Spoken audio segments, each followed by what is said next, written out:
Hi everyone. So this week we are going to be talking about chapter 12 and just kind of a quick overview of some of the things that are going to be covered in chapter 12, which includes sociological aspects of young and middle adulthood. So many of you guys might be in this stage currently. So think about things that you may be experiencing sociologically. So again, for example, lifestyles.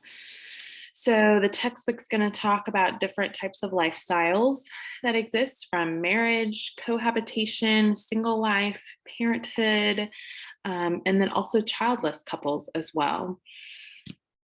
So in young adult years, that's when a lot of times we may think about how you want to live your adult years. And so statistics show that 92% of adults in our society will get married.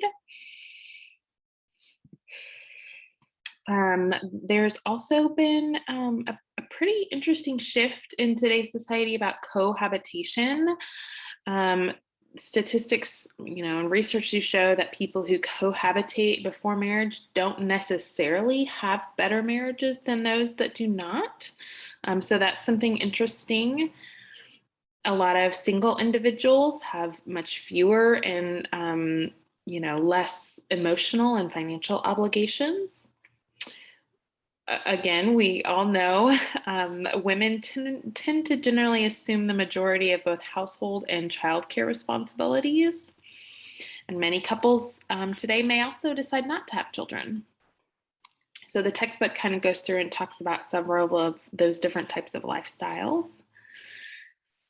Then there's three major sociological theories about human behavior: functionalism, conflict theory, and interactionism. So if you're part of the conflict theory group, you'll have a lot of information here in this chapter for your theory showcase. So the textbook kind of goes into those three theories in particular. So the functionalist perspective is the idea that there are a lot of interdependent and interrelated parts that function and are needed off of each other. Conflict theory is the idea that members of a society value certain things, and most of those valued resources may be in scarce supply, and so there's conflict because of the scarcity of a resource. So then the textbook is also going to talk about social problems that someone may experience in young and middle adulthood, such as poverty, empty shell marriages, and divorce as well. So some other things that the textbook is going to talk about is poverty, blended families, things like that. In the textbook, it has a whole section on evaluation of theory and its application to client situations, specifically with a poverty situation. So the idea is that poverty is functional, and this theory stipulates that we need poverty in our society. Functionalists view poverty as being due to dysfunctions in the economy.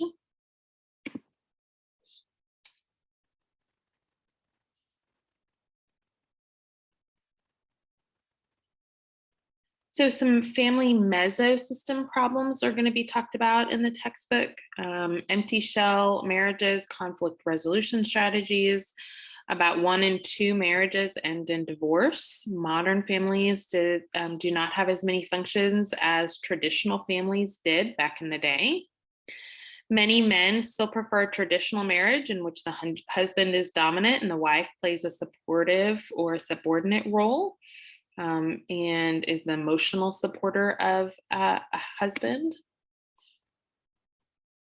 About 1 in 4 children are going to live in a home with only one parent present at some point in their life. One or both partners will have to adjust to raising children that are biologically parented by someone else. So again, this chapter is going to talk a lot about one-parent families, blended families, kind of the mix of a lot of different family situations and the implications that it might have in your work as a social worker. Going to talk a lot about assessing and intervening in family systems. We've talked before about verbal and nonverbal communication. We've talked a little bit about family norms when we've talked about systems theory, but this chapter is also going to go into the ecomap and a genogram as well and what those things are.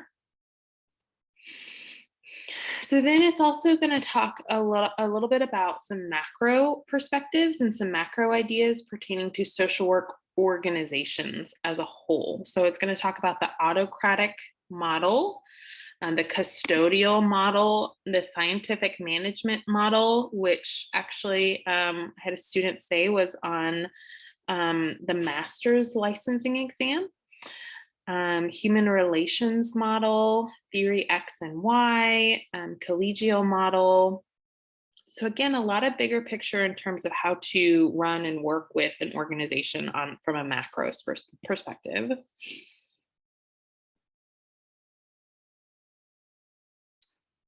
Again, more things to know about in terms of social work organization, models of organizational behavior, servant leadership. A servant leader is someone who looks to both the needs of the organization and the needs of the employees of that organization.